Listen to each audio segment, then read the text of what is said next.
News obtaining new documents that reveal President Trump plans to sign an executive order that will reverse an Obama-era policy which currently restricts local police from getting military-style guns and equipment. The document states, quote, the gear recycled through the Department of Defense's 1033 program includes everything from ammunition and vehicles to office supplies. Under that program, assets that would otherwise be scrapped can be repurposed to help state, local, and tribal law enforcement to better protect and serve public safety and reduce crime. Katie Pavlich is an editor for townhall.com and Fox News contributor. Katie, good morning to you. Good to see you, Sandra. So what do you make of this move by President Trump? Well, I think it's important to point out that this program has been around for a very long time before President Obama decided to put a hold on it, essentially. It was implemented in the 1990s as a way for local law enforcement to carry out raids in a safer, more productive way.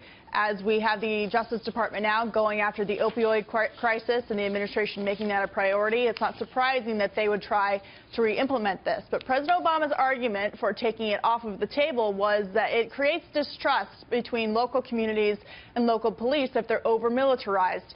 That's a fine and fair argument to make. However, the police would argue that in the age of terrorism response and rioting, they have to be prepared with the equipment they need to stop riots from turning into full-fledged chaos, as we saw in Ferguson. And so that's why the president is going and re-looking at this, and I'm sure Attorney General Jeff Sessions will lay out all of the reasons why they think it's a good idea to reinstate the long-standing program. And Fox News is reporting that this is something very near and dear to the Attorney General Jeff Sessions' heart. He feels very strongly about this, Katie, and he's going to be announcing this, according to our reporting, at a speech to the National Conference of the Fraternal Order of Police in Nashville, because, Katie, we have seen national police groups very vocal about this and pushing for this move.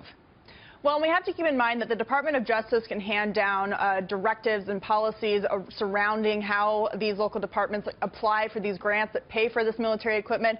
Local law enforcement departments also have standards and procedures around when they use this type of equipment. And we're talking about leftover ammunition, body armor, shields, in some cases grenade launchers, which people think, oh my gosh, local police are going to have grenade launchers. They're not going to use them for grenades. They're going to use them for tear gas.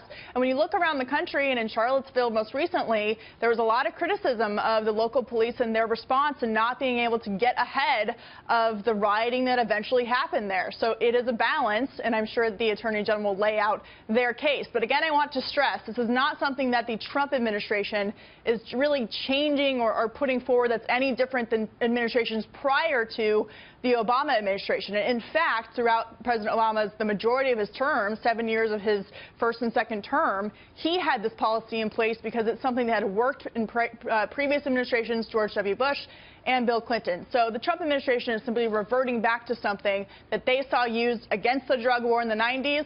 Going into the 2000s, they will certainly use against the opioid crisis here in 2017. So very simply, the president is undoing a ban that was already put on this by the Obama administration. Officials pointing out further to Fox News, most of this equipment, as you said, Katie, is defensive in nature or used in search and rescue and disaster relief, such as, by the way, what we're seeing down in Houston right now. Katie Pavlich, thanks for being here.